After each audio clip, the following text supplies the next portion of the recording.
Chill.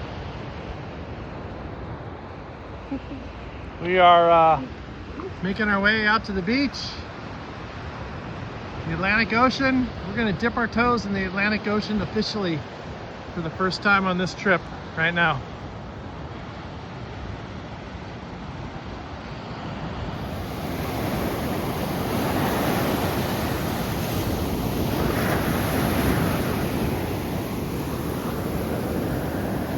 Where are you? Get over here. Here it comes. Oh! That was my first toe touch in the Atlantic this trip.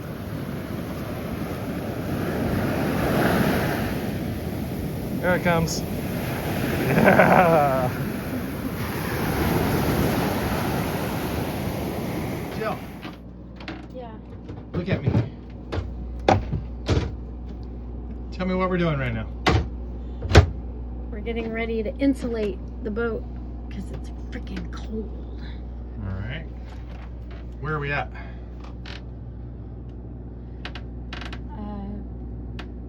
I actually don't know. Carolina Beach, North Carolina, Wilmington area, yeah. Carolina Beach. So we have this cork that we've been hauling around. It's been underneath our bed. That's the end of it. And that full piece goes all the way to the edge of the bed. And we're gonna cut it to fit the wall here where Jill took the carpet out. I need a And I'm gonna stop recording and get her some screwdriver. tools. I need Okay, Yeah. you need a screw? a screwdriver. Okay. Yeah.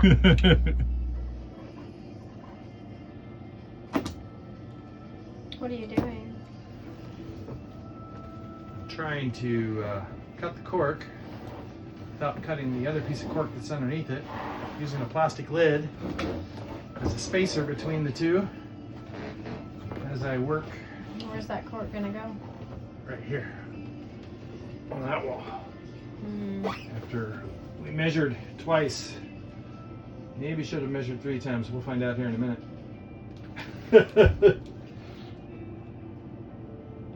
I think we've got some wiggle room with the fiberglass molding. We'll be able to slide it up underneath there, and then there's some trim pieces that go up, and then we'll do the other side. What are you trying to do? Slide this piece in that we just cut, and it's, having the footing. Cantankerous like every other boat job. Yeah, well, it's kind of catching over here in the corner. There it goes. I just had to get it. Oh man, I hope that's long enough. It's too long. It's already too long, I can tell. So, we're gonna be all right. That's all right. I've got extra space on this end. It needs to slide into this end corner. It's not wanting to go up into that corner because I cut it Well, long or whatever over on that side. I'm trying to not tear it. Aaron, based on your suggestion of cork, I don't know. I think that's gonna look pretty darn cool. And it's gonna be insulating, and I'm so ready to be warm. I'm so tired of being cold. Okay, I'm gonna get to work. Bye. When we landed in Carolina Beach, we didn't know how long we were going to be there, and we realized that there was a lot that needed to be fixed. So we started insulating, we fixed some leaks on the deck, and then started the electrical upgrades to our solar system, battery system, and discovered that our starter was bad, and many other little projects. So what was initially going to be a week or two in Carolina Beach turned out to be almost 2 months. Thank you, Teresa. Sika. It's that stuff right there by your right foot.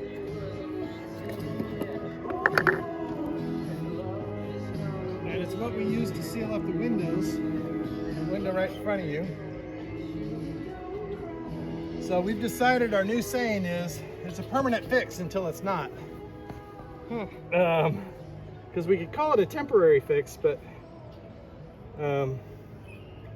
before we left Annapolis, actually before we went back to New Mexico the first time after buying Gratitude, we pulled that tow rail off, this thing, on the other side in a marina like this. So that's a 40-foot piece of aluminum that weighs a couple hundred pounds plus.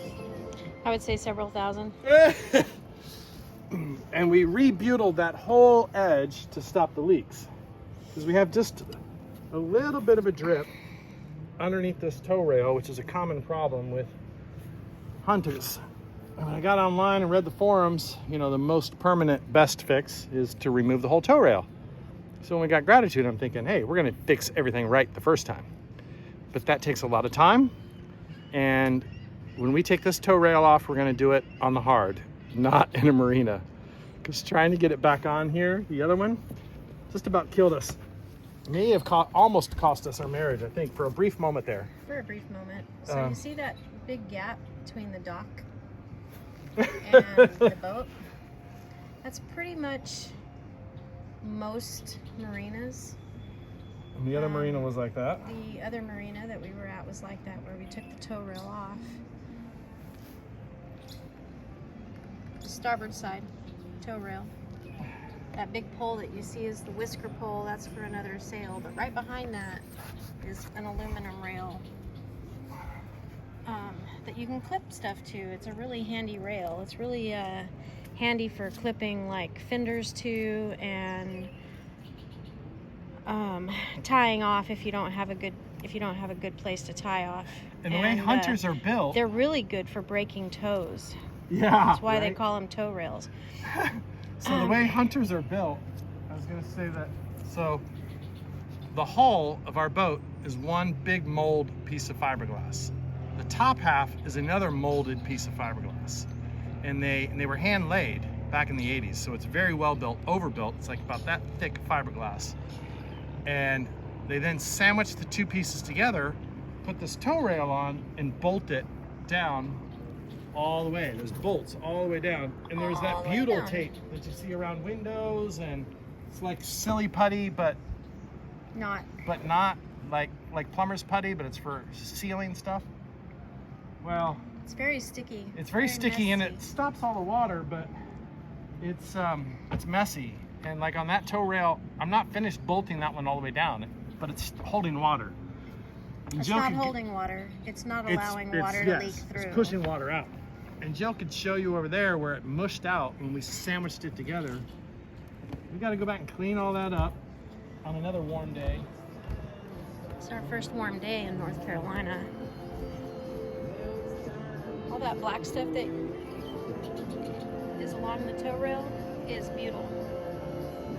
It's fantastic stuff. It's very resilient and water resistant. It actually makes things more waterproof. But it's kind of hard to mess with. So on this side, we're doing this tape in 505 as a temporary fix until we can get to a warmer place where we can actually take the tow rail off, clean it up really good, and put on butyl. Clean it up, put butyl underneath it, and redo all these bolts. And the screw goes through the tow rail, through the top part of the boat, the bottom part of the boat, and it's bolted on from the bottom. And that's kind of cumbersome when you've got water right underneath your boat. It's a good thing to have water underneath your boat, but dropping tools underneath, yeah, not so fun. Not expensive tools. Bought cheap tools for Yeah, working on that. we bought cheap tools for working on that. Okay, what are you doing now? I'm gonna pull the tape up. Yeah, I mushed it all down. So You don't want to wait till tomorrow to do that? I think it'll be too hard and the tape will tear. Okay. I think I'm just going to pull it up because we're not going to be walking really around it. Anyway, we'll see how until next time, we'll see how it works. This is Teresa, our friend. She's taking care of us, letting us stay at her condo and in her boat slip. We love you, Teresa. Thank you. Love you too. Tell me about your find today. Oh. So. I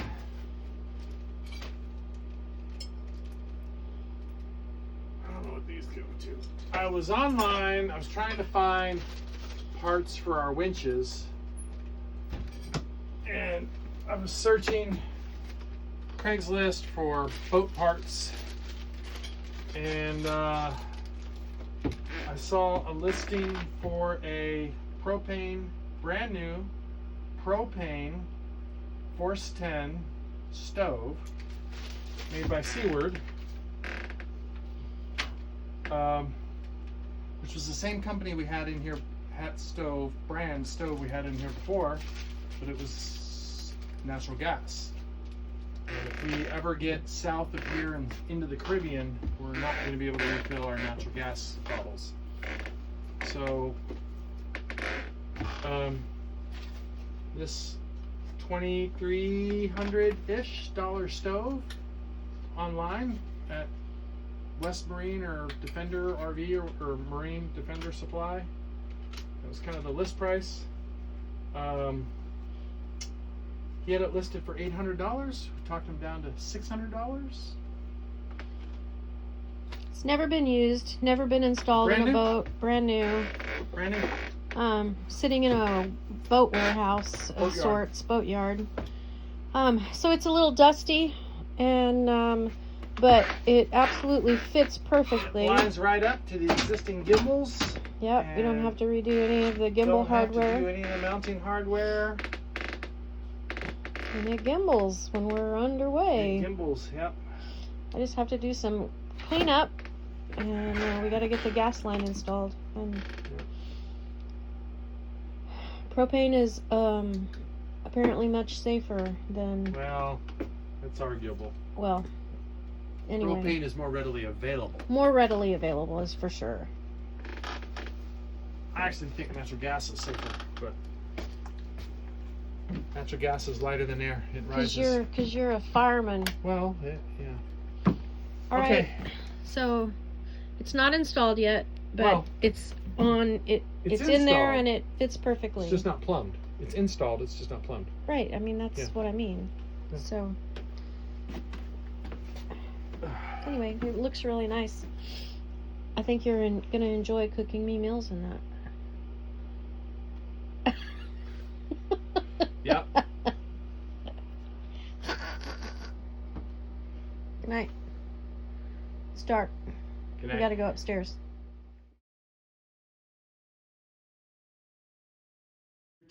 Right. So this is our diagram. Working Diagram. Definitely hard to read, especially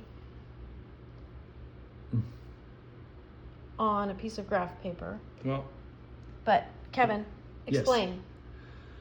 Okay, so we're building our system and trying to figure out how to install it. Started graphing this out, and I've multiple different ways to do this. Short explanation is we have 3 batteries in our boat currently. All of them are AGM style lead acid type batteries. Ultimately, we're going to put in a lithium battery to replace this one. The question has been, coming from the new alternator that we're installing, that new alternator goes to a regulator. This regulator has a profile that will properly bulk and float charge whatever type of battery you tell it it's charging to.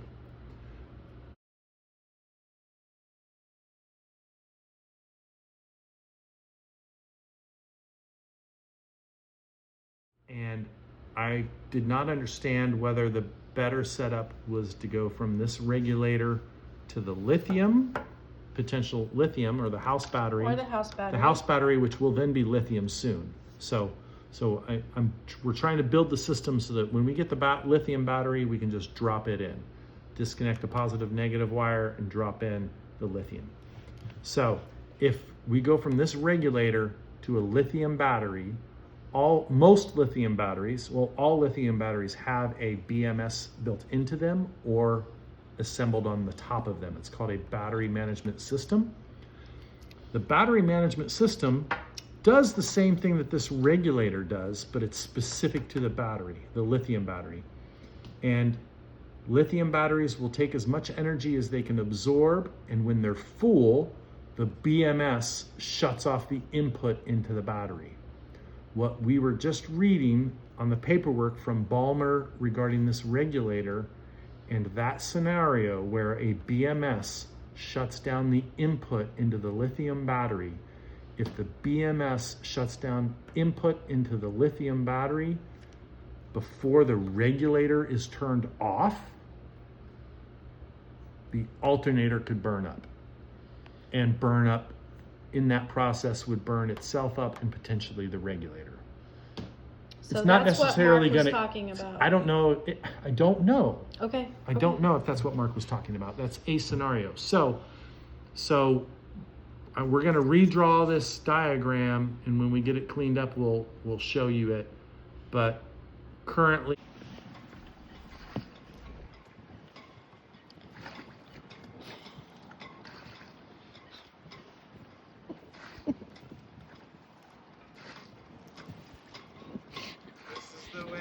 Bail the boat.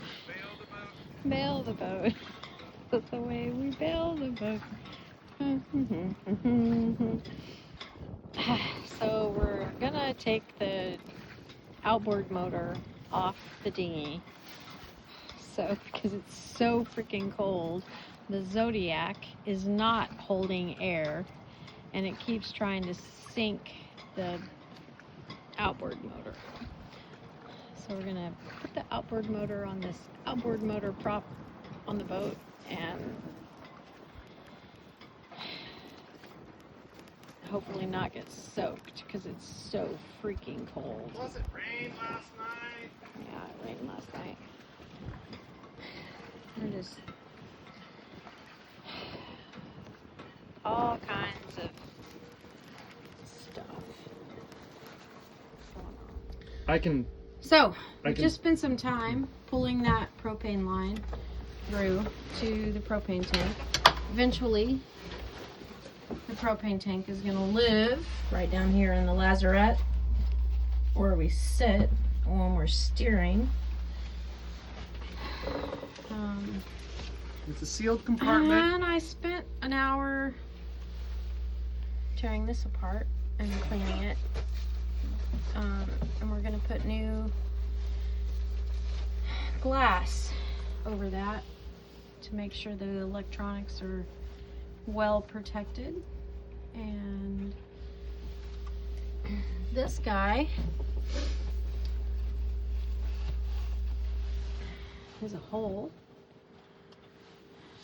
that had a cover over it that I took off and cleaned up. Oh, it's right down there. It's a weatherproof cover. It's down there. It's a Well, all those screws are in it, so don't dump it. weatherproof cover. And we're gonna put that back on there and put a 12 volt charger in there. It's a beautiful day. It's sunny, not windy. Cold, but sunny and not windy. So It's the we're, first nice day in a week. yeah. I don't know. Yesterday was kind of nice, but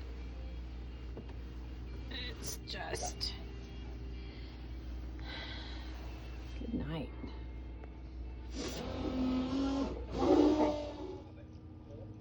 That's a mission accomplished. Yeah. Little things we're trying to get done. We still gotta mount it in there, but Propane.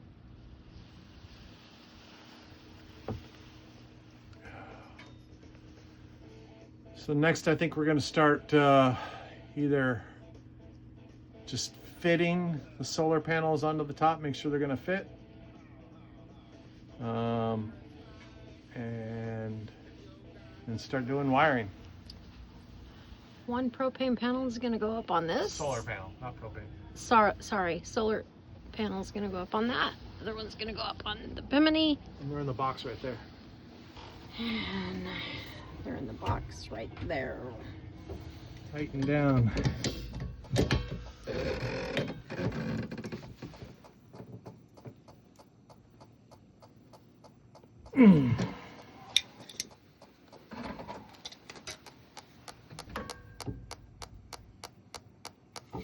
And no more. That's why we have this.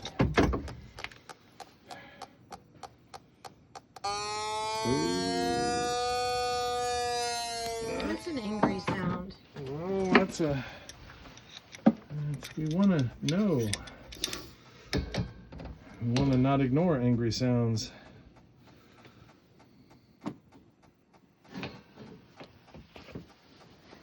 So the instructions say don't use the Teflon tape, but everybody else says to use the Teflon tape. It's the compression fitting. It's supposed to just fit as a compression fitting, so. Oh, I'm happy with that.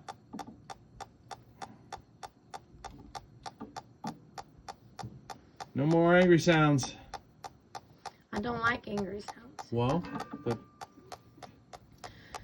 aren't you happy? Glad your husband's all about safety. Some people are concerned. Some people have been concerned, expressed their concern to us about us being safe.